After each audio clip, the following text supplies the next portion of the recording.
But a warm welcome to all of you to the Grand Round today. So I'm Crespin, I'm one of the physios in the pain service at MBT. And it's my pleasure to welcome Steve Cairns, a very good friend of mine, who's going to provide us with today's Grand Round talk. So Steve was a patient at Southmead Hospital not so long ago, and the narrative that he's going to share with us today is just really a unique insight and a really fresh perspective on the themes of movement and rehabilitation. But anyway, so Steve, thank you so much for coming to talk to the Grand Round today, and the floor is yours. Thank you. No, thanks, Kristen.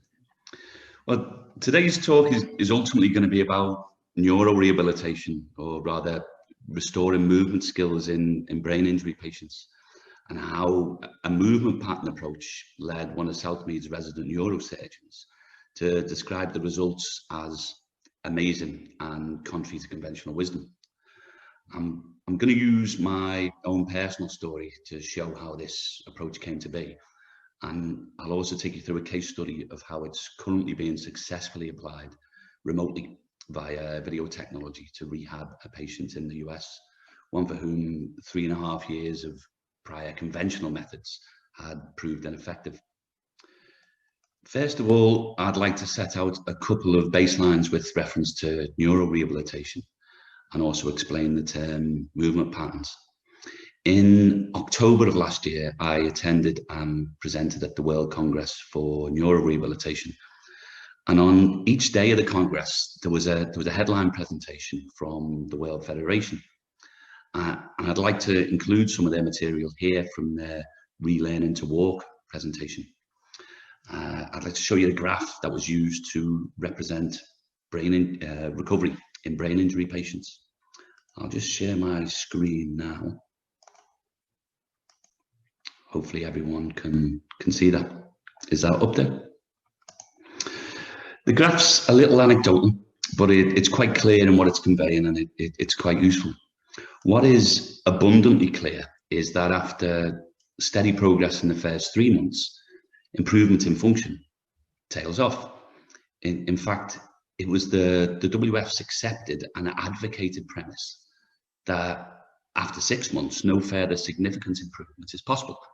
Basically, if a patient wasn't walking by then, it's recommended that rehabilitation objectives look to alternatives to walking. And if you take this graph as your model, then it's clear you must aspire to reach your rehab goals in those first 3 months. The WF recommended strategy was to immediately try to teach the patient to walk again and to use a high number of repetition in these attempts. If the patient was already attempting walking independently, then great. If not, then it would do so with assistance, and that can be the help of another person, or it can be with a walking adjunct, such as a handrail or something like a Zimmer or a cane.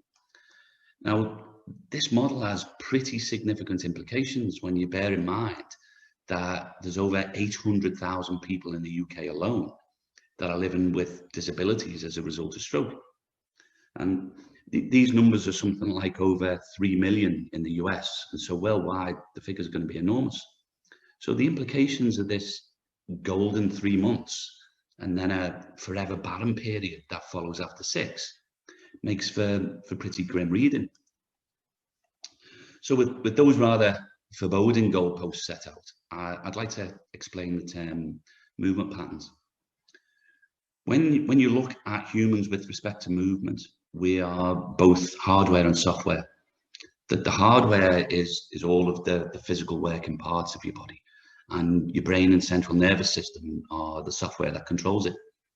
So while any one activity can be given a single label, such as walking, it's never a singular and isolated skill.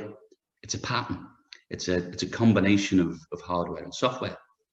And although any one activity can be considered a single pattern, the pattern's made up of many other patterns, each of which can be reused to make different movement patterns for different activities. And we aren't born with these patterns in place. We've got to build them ourselves. And we do this with all of the movement that fills our daily lives. And this building of patterns in the brain is known as neuroplasticity. And science had previously believed that all of the connections in our brains were fixed and couldn't be added to and couldn't be changed. But it's now known that the potential for neuroplasticity, this ability to create new patterns, continues through the entirety of our lives. It's not just when we're young. And these patterns get stronger the more we use them, and they fade the more that we don't. So basically, it's a case of if you don't use it, you lose it. And perhaps counterintuitively, this should actually be considered a positive, because when a baby is developing its movement, it doesn't choose and build movement patterns cognitively. Neuroplasticity is actually stimulated by exploring and experiencing its new environment. It's not the other way around, that the baby just constantly explores available options, and it's the efficient and productive ones that are repeated. And walking is a very complex task. A baby doesn't fail to immediately walk because it lacks the mental maturity to cognitively work out what walking is. It has to build each pattern in sequence. So for best development, you would want only the good options to remain, and you would want the bad or unproductive ones to fade. So if you've only got good options available, you can only make good choices. And it's this aspect of neuroplasticity in what's called the neural development sequence that leads to all babies to ultimately take the same overall development path. And it's neuroplasticity that allows people to recover movement skills that are lost to stroke and brain injury. And I'd like to take a quick pause there and contrast what we saw in the graph. Because if the scope for neurological growth remains throughout an entire lifetime, then how come there's this barren period for significant improvement 6 months post-surgery or post-injury? Surely if neuroplasticity is ever available, then the recovery curve should be a never-ending road. So while you think on that point, I'll take you back to April 2017, where at the age of 47, I suffered a severe brain hemorrhage and stroke. Excuse me. I lost the ability to walk. I had weakness down the left-hand side, vomiting, double vision, and an inability to focus visually. I had a cavernoma on my brainstem, and this had bled and had caused a stroke. I wasn't dead, which is always a winner, but especially in light of the fact that mortality in brainstem bleeds can be as high as 70%. From an evolutionary point of view, the brainstem is one of the oldest parts of the brain, and it's also one of the most eloquent. It's one of the least able to sustain damage, and the deficits as a result of any damage are far-reaching. Now, this was all pretty bad luck.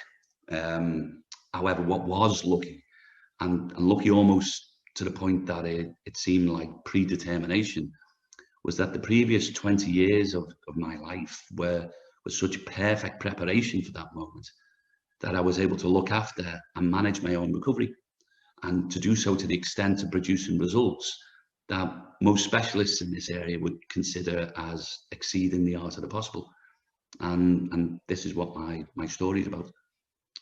In 1997, I joined the Reserve Armed Forces and successfully tried out for the Parachute Regiment. After 2 years service in the Paras, I did SAS selection, and once again I was successful, and I went on to serve 12 years with the regiment. As a SAS soldier, you're required to train in order to bring at least one additional specialist skill to the party, and for me that skill was medical. I did a patrol med course, an advanced patrol med course, and a special forces trauma course, and the latter is a world-respected course that's also recognised by the Royal College of Surgeons. Now, as far as medical skills go, this was obviously all trauma-based and obviously nothing to do with neuro rehab. However, it did give me a good understanding of anatomy and physiology, and it sat helpfully alongside the sports and exercise science knowledge that I'd acquired through my own training to pass selection. For For 6 of the 12 years of my service with the regiment, I was an instructor on the regimental training team. And this was split into 2 3-year placements, either side of an operational tour of Afghanistan. And it's the responsibility of the training team to manage and prepare recruits for selection. And this is it's a 6-month course of constant examination and training. And it finishes with a grueling assessment that's known as test week. For my first 3-year placement, the success rate on the course varied between 0 and 1%. And for 5 out of the 6 courses at that time, the entire regiment only produced 1 successful recruit. Now, it's supposed to be hard, but being that hard is unsustainable for the regiment as a whole. And the most common reason for failure in recruits was injury. And that's not traumatic injury, as in falling over and breaking a leg or even twisting an ankle. It was essentially things that would equate to chronic sports injuries. The nature of training hadn't changed for years. It was the standard sort of cliched stuff, you know, sort of do press-ups until your head falls off. How fast did you do that run? Fast? Yeah, okay, do it faster next time. And that was about as sophisticated as it got. But nothing had changed and something needed to. I was aware I was going to be a senior figure on the training team after I returned from Afghanistan. So I wanted to make that change. In the weeks prior to my deployment, I suffered a shoulder injury and was referred to a specialist in Liverpool called Paddy Phillips. And Paddy is probably the best and single most effective clinical therapist I've worked with. And on my return from operations in Afghanistan, I decided to bring him into the training team. Now, in trying to tackle the wonders of technology, Crispin, am I back online with the audience? Yeah, you're good, Steve. Yeah. Apologies, I've no idea what's happened here. I've come back in via my mobile phone, so hopefully the laptop will be back on, especially when it comes to sharing the screen. I'm trying to, I think I was back to when I brought Paddy Phillips onto the training team and trying to tackle the problem of recruits failing through injury. So the first thing we asked was, is this a hardware problem or a software problem? The recruits were high performing athletes, but the Western movement lifestyle is all pervasive. And we found that most had posture or range of movement flaws. Now, we corrected these. However, just because somebody has the potential to move optimally doesn't mean that they will move optimally. These recruits had imprinted their movement patterns using flawed hardware and had done so with frequency, intensity, and duration. And given how movement patterns strengthen through use, this is the equivalent of press and save on an altered Word document. So after fixing the hardware, we were now going to have to reprogram the software. And rather than assess and address each recruit individually, we took them all back to the very bottom of the movement pyramid. We got them rolling, we got them crawling, and then squatting. And only once competent in these patterns did we start the sort of training used in previous courses. And the improvement was remarkable. There were 6 training locations in all, and the previous pass rate of 0 to 1% remained in place at all of these, all except ours. Ours rose to over 50%. And for the final selection card that I was involved in, my location started with the smallest number of recruits. Yet at the end, we had more passes than all of the other locations put together. I left the regiment in 2011, and disappointingly, the old training regime returned and results fell off a cliff and immediately returned to their previous low.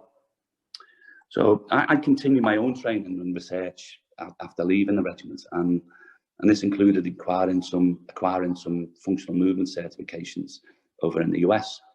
And I swear this next bit is true. given the success I'd had in training and retraining both myself and movement quality in the recruits, I always wondered why these methods weren't used to rehab brain injury patients. And so I think I potentially wondered a little too hard, and I then ended up in Southmead with a stroke and a weight and brain surgery. So I was an inpatient, and I was scheduled for a craniotomy in just over 2 weeks. So within that time, I decided that I would try to teach myself to walk again, but not by repeated attempts of trying to walk, but I do so by following the neural development sequence. My wife Sam brought an exercise mat in, and I started to rehab myself on the hospital floor. And I focused on the primitive movement patterns which walking depends on. I was rolling around, crawling, squatting, and within 2 weeks I was walking. Now, the day before my surgery was due, I was given a physical assessment by a doctor and a physio, and during this assessment it was ascertained that only one of the 3 people in the room could perform a deep squat, and I imagine you probably know who that was. And this is a really important point, because despite the relative youth and despite the fact that both the doctor and the physio clearly had the skills to walk, it was demonstrated that should they have needed to, neither the doctor or the physio had the posture or physical range of movement to actually learn to walk. These are 2 different things. This is crucial, and it's the fundamental flaw in the classic model.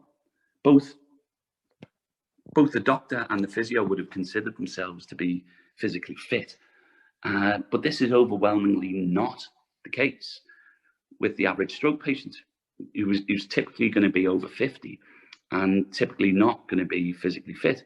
So this is only going to make posture and range of movement flaws worse, and likewise the prospects of trying to immediately relearn to walk. On the 31st of April 2017, I had 10.5 hours of brainstem surgery, and I think a good correlation to the extent of deficits that are going to be incurred as a result of the surgery is the amount of time spent under the knife. This isn't a given, but I'm sure if somebody just went in there and rummaged around with a blunt spoon for about 2 hours, I'm sure the results wouldn't be terribly good. But in the groups that I've mixed in, it appears that the average surgery time is approximately 5 hours or less, and I'd had 10.5. After the stroke, I couldn't walk, but after the surgery, I couldn't even crawl, and my hemiparesis was now bilateral. The prognosis was a recovery with permanent deficits and a potential need for a walking adjunct. However, this assessment was made using the classic model of Neuro Rehabilitation. So after a day spent in high dependency and 3 days in intensive care, I started managing my own rehab, and I needed to get into a different environment. Hospital beds are to keep you safe and stop you falling out. This wasn't helpful for me. It just provided a barrier and a disincentive to getting out and moving about on the floor. So I'd been in hospital for more than 3 weeks, and I could feel myself just starting to rust, and I was stiffening up and losing my mobility, and having the necessary range of movement to acquire the primitive movement patterns was going to be essential. So given my previous 20 years experience and my success in rehabbing my stroke deficits prior to surgery, I felt the classic model was only going to hold me back, and I wanted to manage my own recovery, and I felt I could quite literally walk my talk. So 7 days post-op and only 3 days after exiting intensive care, I signed myself out of hospital, still unable to walk. And when I returned home, to use as a baseline, I filmed myself trying to walk, and then I resolved not to try to walk again until I had competency in all of the primitive movement patterns that walking depended on. If I needed to go anywhere, I would crawl. If I woke up in the middle of the night and needed the toilet, once I was past the bedpan stage, I would get out of bed, I would crawl to the toilet, and I would go there. If I was watching television and I needed or wanted something from the kitchen, I would crawl out to the kitchen and use what I needed. And if I wanted to go to bed at night, I would crawl out the living room, crawl up the stairs, and then crawl to my bedroom. And the only time I wasn't actively living my rehab was when I went out of the house, and at which point I was in a wheelchair. And this living my recovery, it helped me gain new insight into the process. Whenever I would want something, say that the television controls are similar, I would crawl over to them, but then I would get up onto my knees to free up my hands so I could do something useful with them. Now that is hugely significant. When you go up into a tall kneeling position, as far as your posture is concerned, you're standing up, but without the complexity of the knees and the ankles. You're nowhere near as tall, so you have a far lower center of gravity, and you therefore experience a significantly reduced challenge. And in this way, you're practicing and gaining the skills of supporting your weight over a vertical pelvis. And crucially, you're doing so with only 2 points of contact for your base of support. And to aid stability, you've got your lower limbs acting as 2 great big feet. So you're practicing all of the new and requisite skills of standing, but you're doing so in a low challenge environment. And in the earliest phase of learning any skill, a low challenge is going to be essential. And what's equally important is that the cost of failure is low. Unlike when trying to walk, where if you fail, if you fail from the kneeling position, you don't fall from a great height. You don't face plant and break your nose. You just put your hands down and you start again. If there's a cost of failure, then there's going to be a fear of failure, and any fear of failure will hijack any attempt to learn authentic movement. And fear of failure forces the individual into cognitively driven movement. The core will brace, and the entire movement will become inauthentic. And this is exactly what we don't want when we're learning to move. So when I returned home, I recorded my recovery on an online YouTube blog, and I'd like to show you some of the videos here. I'll start with talking to the camera on my first day home, and then I'll show that baseline walking that I also recorded on my first day home. If you just bear with me for a second, I'm going to try and log on to my laptop again, which I'll be able to show you the videos.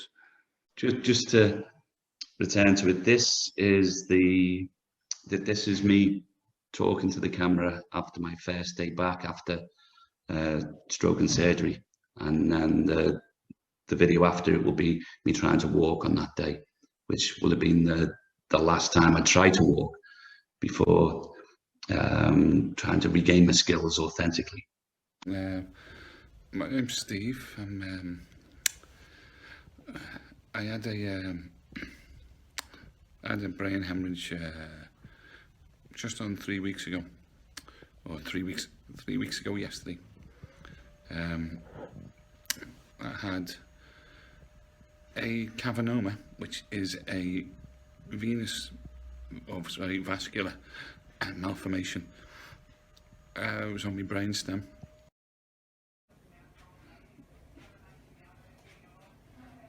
That's where I am at the minute. Every day thereafter was a rehab day, and every day I would roll, crawl, and I would practice squatting. And once I'd achieved competence in one pattern, only then would I move on to the next one. Now, the following video is 10 weeks after my surgery, and the development in my movement quality is quite clear. My vision was still badly distorted. Quick, reactive or dynamic movement was still way beyond me, and I would have difficulty touching a finger to my nose, and I couldn't process more than one thing at a time. I think the audience here is overwhelmingly female, so you're probably just thinking, there's another bloke who can't multitask. But the level of multitasking I'm talking about is just like walking and talking at the same time. But my movement was becoming ever more expansive, and this in itself is going to further drive neuroplasticity. So, but I'll let you be the judge of that. This is 10 weeks further on. I showed that video to my surgeon, Mr. Mario Teo, during a 6-month follow-up appointment, and he said the only reason he believed it was because he knew that he did the surgery and he knew the time frame. He said if I'd showed it to another neurosurgeon and told them that it was only 10 weeks after 10.5 hours of brainstem surgery, then they'd just laugh. As a result of that, he asked if I'd make him a video of my recovery up to that point for him to take to a conference, and the following is an excerpt from that.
With 2 o'clock, 2nd of Jan, 7 months into me stroke recovery. Well, sweet dreams in the Blue Mountains.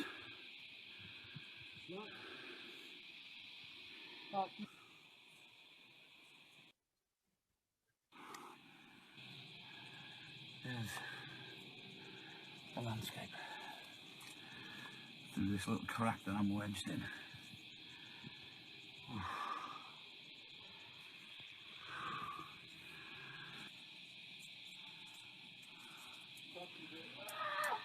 Oh, some other climbers struggling just round the corner. There's Ant there. Hopefully just going straight up. I'm going to follow. That last video was up to 7 months post-op. Now, whilst this will mostly cover the period within which the classic model would expect to see improvement, I would suggest it's probably fair to say that what I'd achieved up to that point was beyond clinical expectations. But regardless of this, I still had all of the deficits I'd previously mentioned, and according to the classic model, I was not going to see any further improvement. I still couldn't run, I couldn't drive, and multitasking was difficult or unavailable. But my recovery curve had been consistent throughout that 7 months. And if anything, I was improving more rapidly, and I had real confidence that I could drive further neuroplasticity. Learning to run was a constant focus of mine, and it was 10 months after surgery that I was able to perform short bouts of running, and after 12 months I could run a continuous mile. Now, the limiting factor was not cardiovascular capacity. That was fine. I was able to prove my heart and lungs on the rower machine. The limiting factor was that my running technique resembled something out of the Lord of the Rings. I could only sustain short bouts of intensity or duration. Otherwise, I would incur injury. Now, that's just like those SAS recruits on selection. I needed to improve my movement quality before I looked at improving any measures of quantity. I needed to reinforce the right patterns. My drive to improve my movement quality was relentless. And here's a video that demonstrates my progress at 2 years post-surgery. Now, this is a full 18 months into the no progress zone of the classic model. But I'd like to think it shows pretty significant improvement.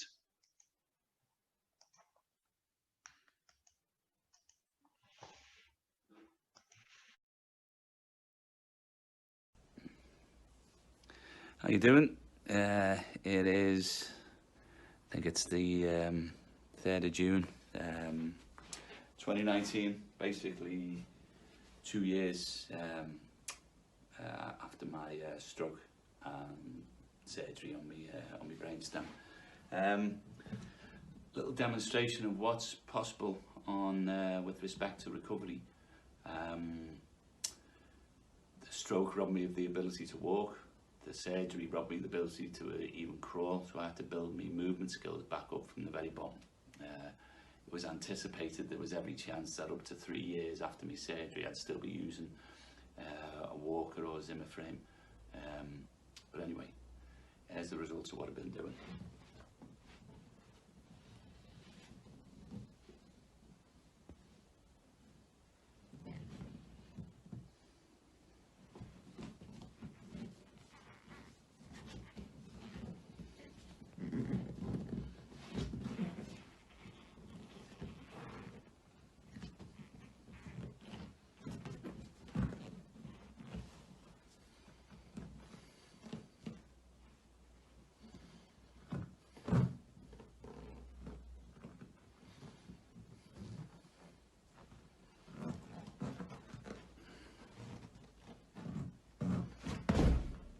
How's that?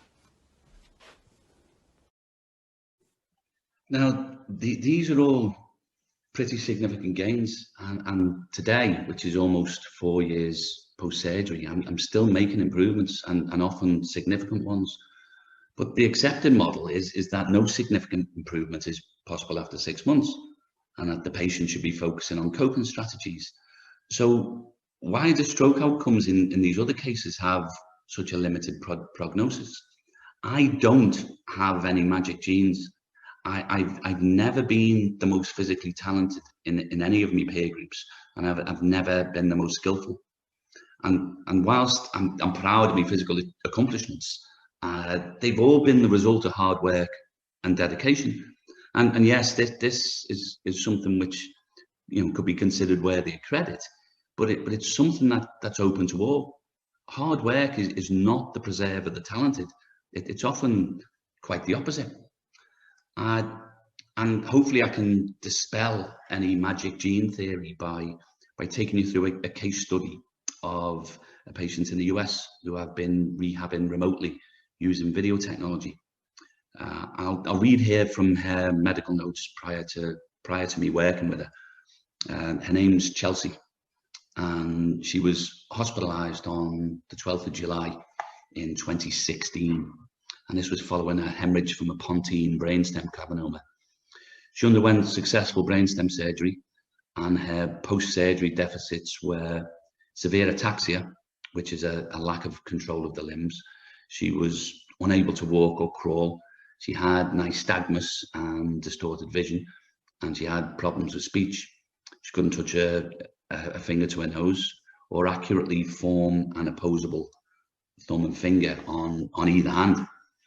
But she had had gold-plated medical care, way beyond something which could be provided by the state. She'd received 4 months long-term inpatient care immediately after surgery, and then she continued with weekly physiotherapy for the next 3.5 years until November 2019, when she was told that her existing deficits could not be improved upon. She was given something called a SARA assessment, which is a scale for assessment and rating of ataxia. Now, a score of greater than 16.25 on this translates to severe dependence for activities of daily life. A score of greater than 19.6 will equate to wheelchair dependence for ambulation. Now, this is 3.5 years on, and Chelsea's score was 20. And given the classic model states no significant improvement after 6 months, Chelsea's medical notes would tend to agree with this. I, however, saw cause for optimism. And here's a video of Chelsea in April 2019, and this is almost 3 years post-surgery, and it's prior to her working with me.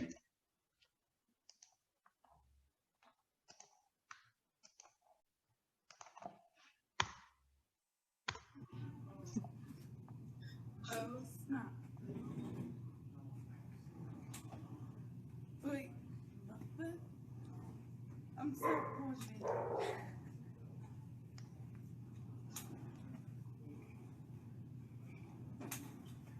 Brother, you pushing me? Never. I feel like he's pushing me. Notice how the harness is supporting Chelsea's weight. Now, this will remove cost and fear of failure, which is a good thing. But the ambulation pattern is not built upon, and therefore not integrating with the patterns that are required to walk in the real world. Note also that she's not self-propelling; she's being pushed, and this then requires use of a cane to maintain control. This is not going to translate to authentic walking.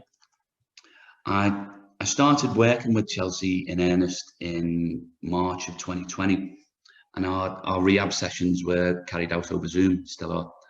My strategy was no different than the one I'd applied to myself. I would progress through the neural development sequence one step at a time, and I'd ensure competence at each level before moving forward. I started working with Chelsea almost 4 years post-surgery, and in total contrast to the expectation of the classic model, the last 10 months have seen consistent and significant improvements. And here's some more videos of some of the patterning drills, namely for tall kneeling and the squat. And there's a final video showing her overall progress.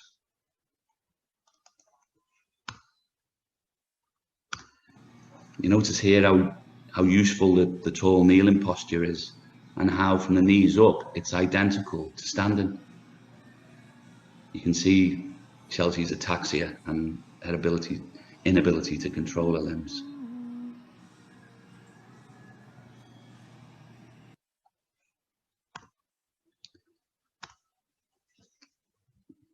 Now, in the real world, movements and certainly the primitive movement patterns are never performed in cold, isolated or sterile environments. They're always linked together, and that this is an important concept to factor into rehab.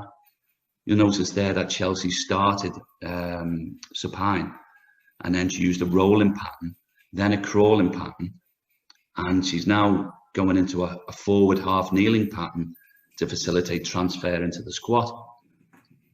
She still needs a balance aid, as you can see, but you'll see a squat is a good quality pattern. Alright, keep that just pushing to the heels.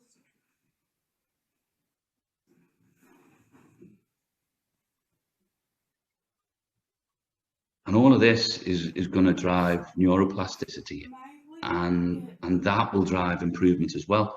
And you'll see that directly contrasted in this video. Do an under switch. This is a recording of an online rehab session I performed. And just adjust the feet, and as Patrick says, look down and make sure that you're happy with where everything is. That's a good assumption. That looks a good position. See if you want to do the hands clasped in front of you first, get your breathing sorted. Keep those knees forward.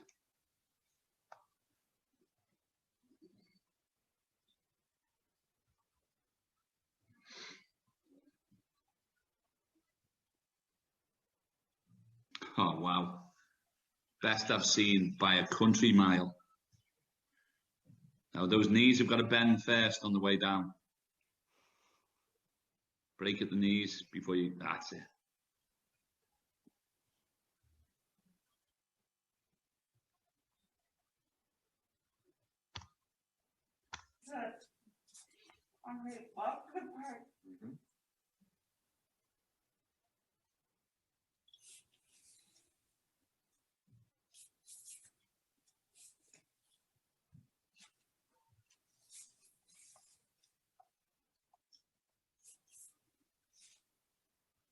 I tried to go for walking, but Yeah, it looked a lot better.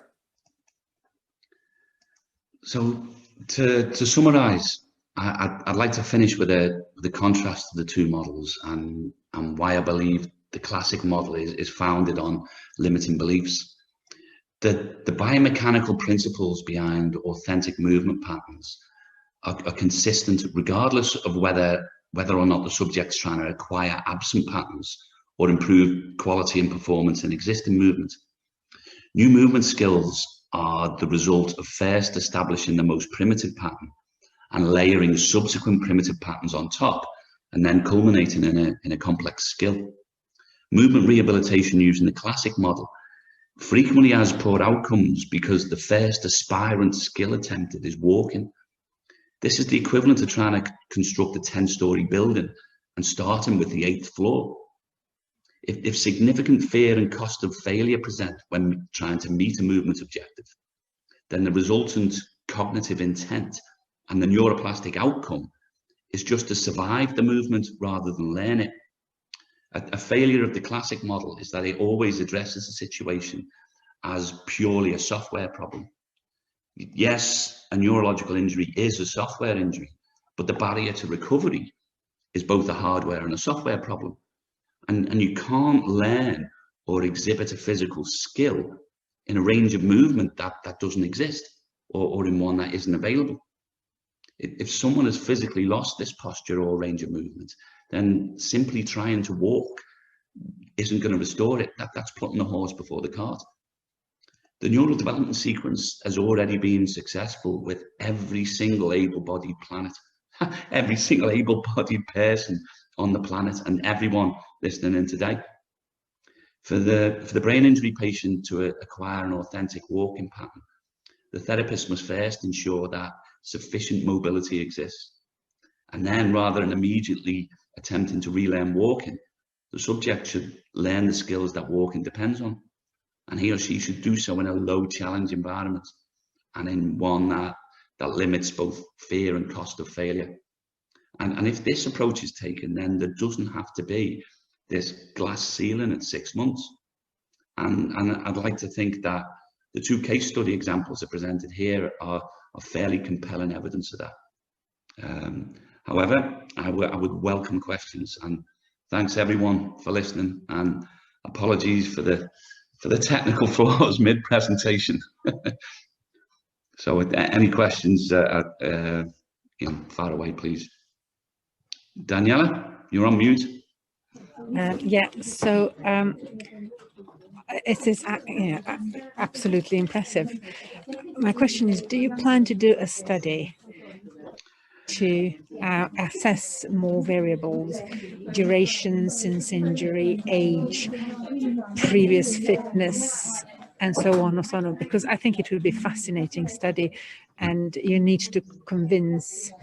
It's very convincing, but with numbers, you would obviously convince and make your method accepted as a standard. I have an amount of video evidence of other clients I've worked with, and some 6 and 7 years post injury. Some of them suffered a coma afterwards.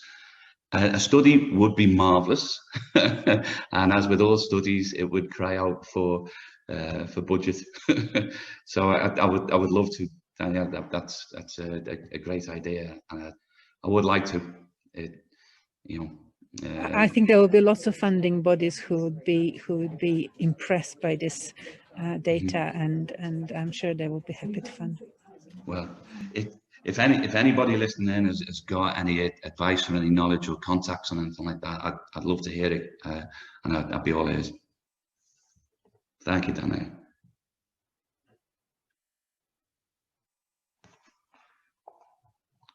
Any other questions?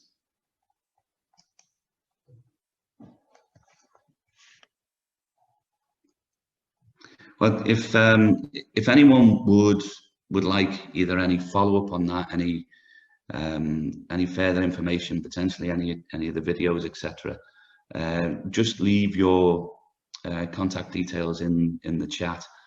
I can also send you the presentation that was done for the World Congress for Neuro Rehabilitation, and give you some other related stuff as well.